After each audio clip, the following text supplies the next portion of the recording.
Hello दोस्तों, आज मैं गोलीय दर्पण के लिए यू वी तथा एफ में जो संबंध है जिसे हम दर्पण का सूत्र कहते हैं और ये सूत्र ए, ठीक है। इस सूत्र का निगमन अवतल दर्पण के द्वारा बताएंगे, ठीक है। थोड़ा इसे आप ध्यान से देखिए। मैंने एक स्थिति आपको पढ़ाया था, जब वस्तु वक्रता केंद्र और अनंत के बीच में, ये देखिए फिगर, एक अवतल दर्पण बनाया जा रहा है, ठीक है, और बन भी गया। और ये इसका मूवमेंट से एक ध्रुव हो गया, एक फोकस हो गया और एक वक्रता केंद्र हो गया। अनंत और वक्रता केंद्र के बीच में ये वस्तु आपकी AB, ठीक। अब AB का प्रतिबिंब दर्पण के द्वारा मैंने बताया है, इसका प्रतिबिंब वक्रता केंद्र और फोकस के बीच में बनेगा। ये इसका प्रतिबिंब हो गया, जिसे A डैश और B डैश। दर्पण का नाम M1 और M2। थोड़ा ध्यान देंगे, ध्रुव से सबकी दूरियां होती हैं। ध्रुव से वस्तु की दूरी u हो गई और ध्रुव से प्रतिबिंब की दूरी आपकी v हो गई और ध्रुव से फोकस दूरी स्मॉल f हो गई और ध्रुव से ही वक्रता त्रिज्या जो आपकी है वो क्या रहेगी, r। बिंदु यहाँ पर एक बिंदु m ले लिया गया, m से इसमें डाला गया लंब n, ठीक है। जब m की ऊंचाई जो है AB की ऊंचाई के बराबर।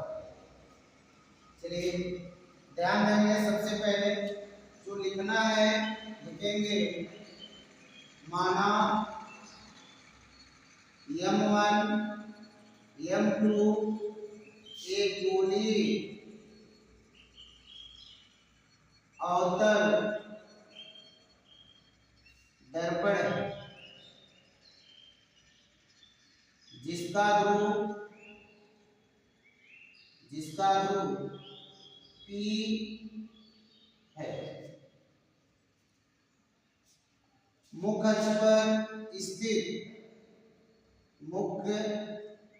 अक्ष पर स्थित वस्तु AB का प्रतिबिंब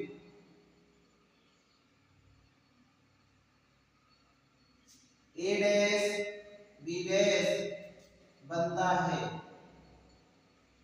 कहाँ बनता है, वक्रता केंद्र और फोकस के बीच में। ध्रुव से वस्तु की दूरी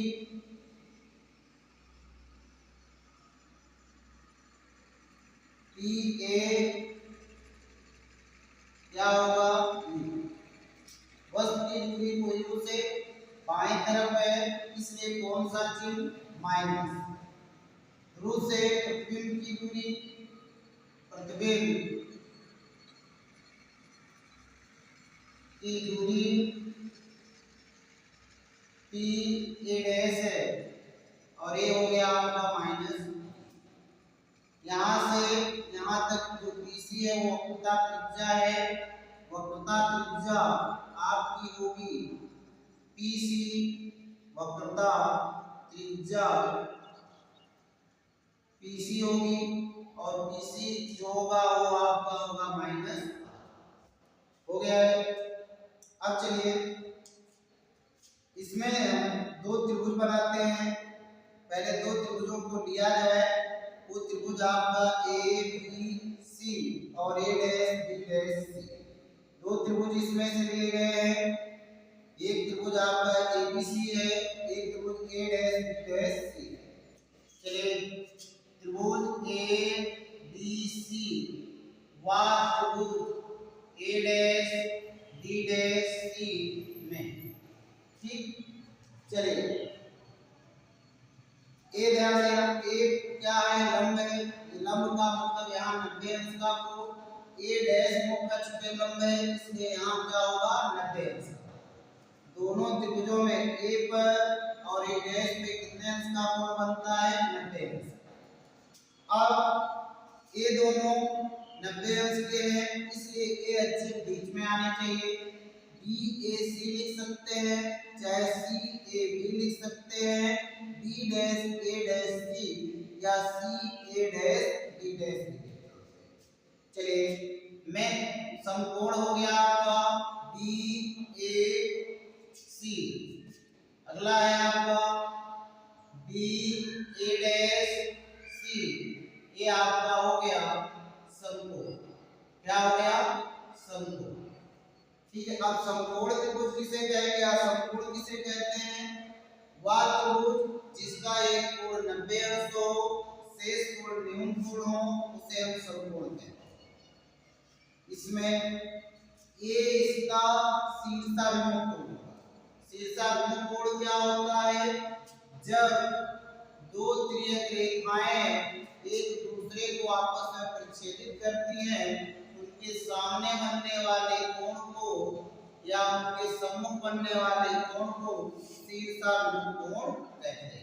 जैसे 2, 3 और 4, 4 के सम्मुख 2, 2 और 4 शीर्षाभिमुख कोण, 1 के सम्मुख 3, 1 और 3 क्या होंगे? शीर्षाभिमुख कोण होंगे। तो शीर्षाभिमुख कोण सी है, इसलिए हम इसे लेंगे ए सी बी, ए डैश सी और बी डैश। जो कोण हमें लेना है वो अच्छे बीच में आना चाहिए। कोण ए सी बी और कोण ए डैश सी और बी डैश क्या है? शीर्षाभिमुख कोण है। क्या है? शीर्षाभिमुख कोण। ठीक, समकोण त्रिभुज क्या होता है या समकोण क्या होता है और शीर्षाभिमुख क्या होता है, ये चीज मैंने बता दिया। अब ध्यान देना, तब त्रिभुज ए बी सी और ए डैश बी डैश सी क्या होंगे? समरूप। ध्यान देना, त्रिभुज ए बी सी समरूप है त्रिभुज ए डैश बी डैश व सी की। समरूप त्रिभुज किसे कहते हैं या समरूप किसे कहते हैं? जब दो या दो से अधिक त्रिभुज के कोण आपस में क्या बराबर। कहने का मतलब दो त्रिभुजों में से यदि एक त्रिभुज के दोनों कोण अगले त्रिभुज के दोनों कोणों के बराबर हों, उसे ही हम कह देते हैं समरूप त्रिभुज। हुबहू शकल एक जैसी हो, आकृति छोटी हो या बड़ी, इसका कोई मतलब नहीं। हुबहू शकल एक ऐसी होनी चाहिए, यदि इस त्रिभुज के दो कोण अगले दोनों त्रिभुज के दो कोण के बराबर हैं, उसे हम कहते हैं समरूप। इसलिए ABC और त्रिभुज A dash B dash C भी समरूप। समरूप त्रिभुज का नियम है लंब बटे लंब और आधार बटे आधार। लंब क्या है इसमें? AB और इसका लंब क्या है? A dash B dash. AB upon A dash B dash, आधार इसका AC और इसका आधार A डैश C। क्या हो गया? A dash. इसे आप पहला समीकरण बना। त्रिभुज अगला देखिए, त्रिभुज MNF, त्रिभुज MNF व त्रिभुज A dash B dash C, त्रिभुज A डैश B डैश व F में। ठीक, अब चलिए सारी चीजें सेम उसी तरह। कोण A 90 अंश पे है, MN पर क्या है? लंब है। M वाला और A वाले कोण समकोण हो जाएंगे। F दोनों में क्या होगा?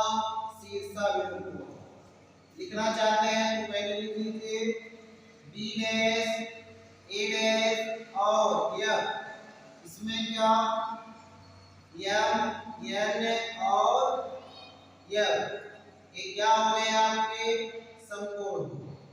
ठीक है, अब शीर्षाभिमुख कोण कौन सा है?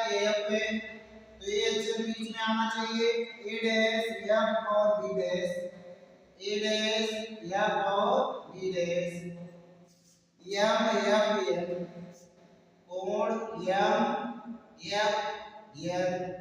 ये कौन सा कोण है? शीर्षा विमुक्त कोण है।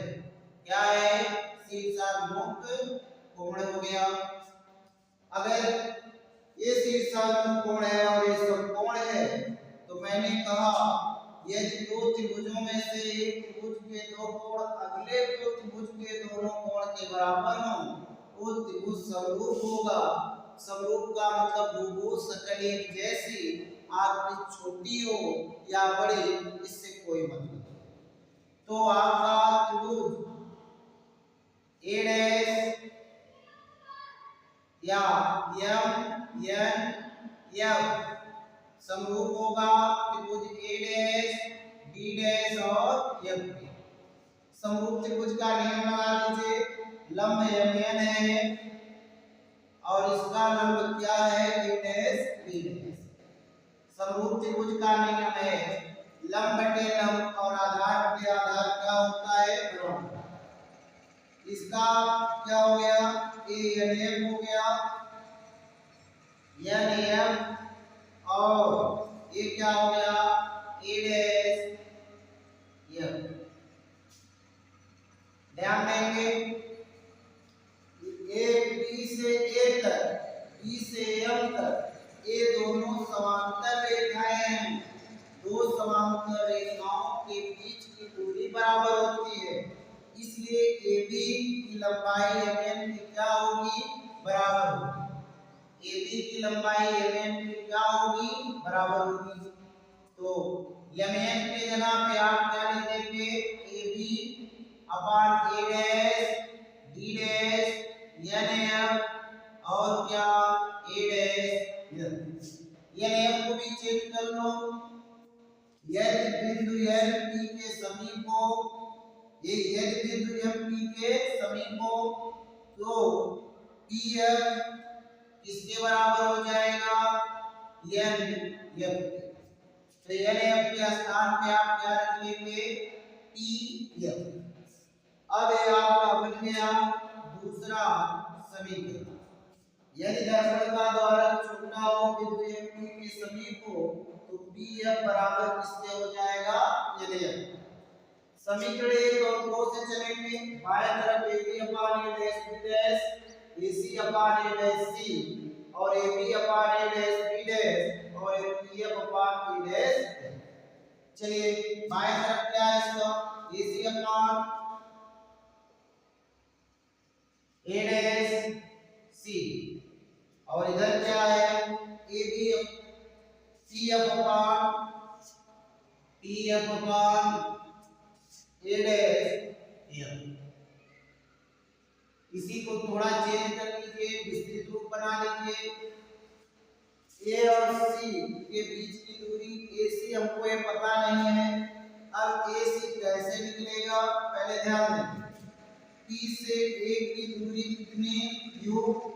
P से C की दूरी R।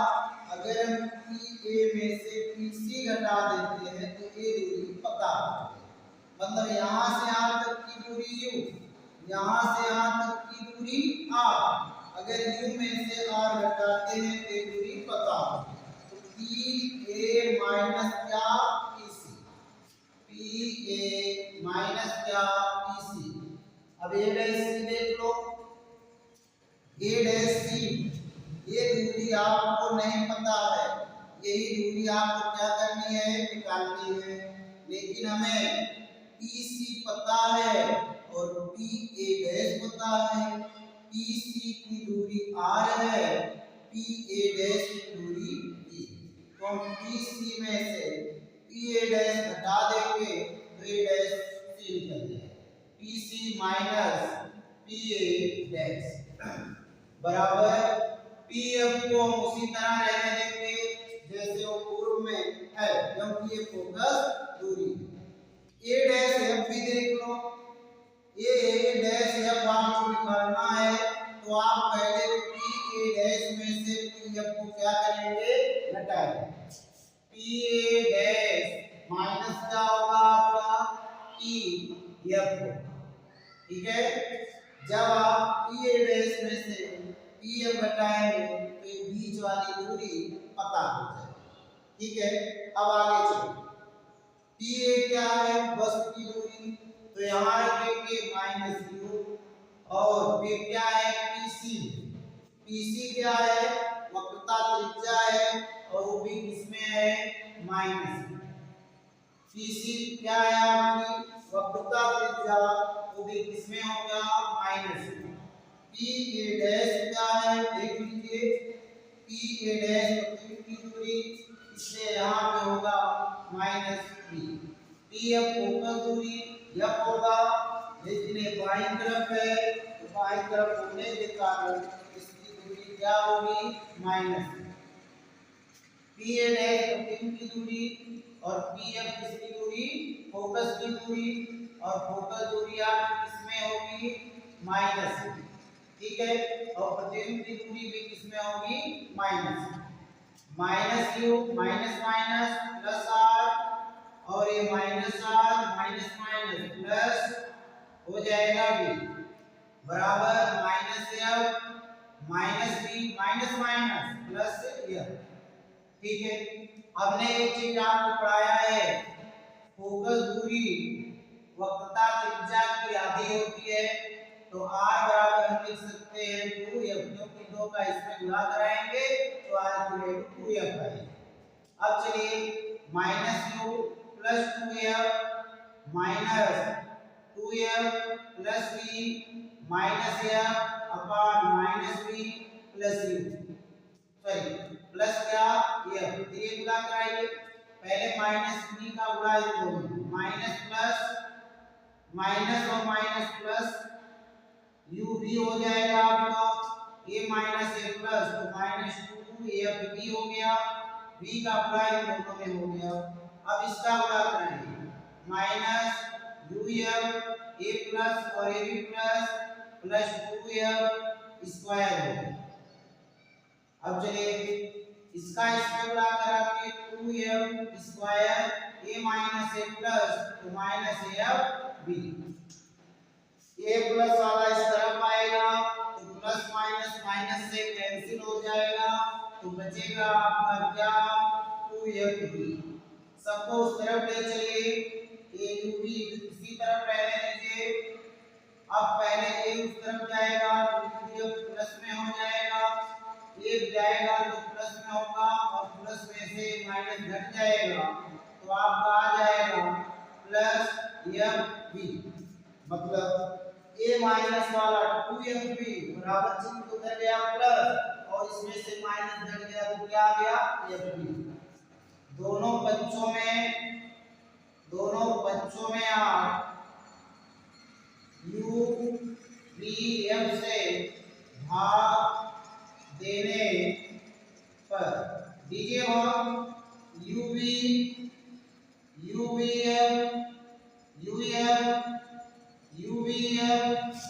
Plus u b f, u से u कैंसिल, u से u और f से f और b से b कैंसिल, बचा आपका क्या a बटे b प्लस a बटे u, यही दर्पण का क्या है सूत्र।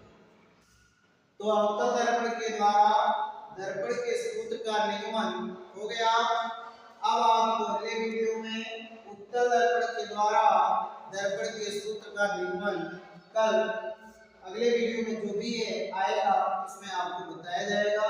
बस इसे आप अच्छी तरह से नोट कर सकते हैं। मैंने सब चीजों को समझा दिया कि शीर्षा कोण किसे कहते हैं, समकोण किसे कहते हैं और समरूप भी किसे कहते हैं, सब चीज पढ़ा दिया। अब अगला जो वीडियो आपका है उसमें आपको उत्तल दर्पण के द्वारा दर्पण के सूत्र का निगमन बताया जाएगा। धन्यवाद।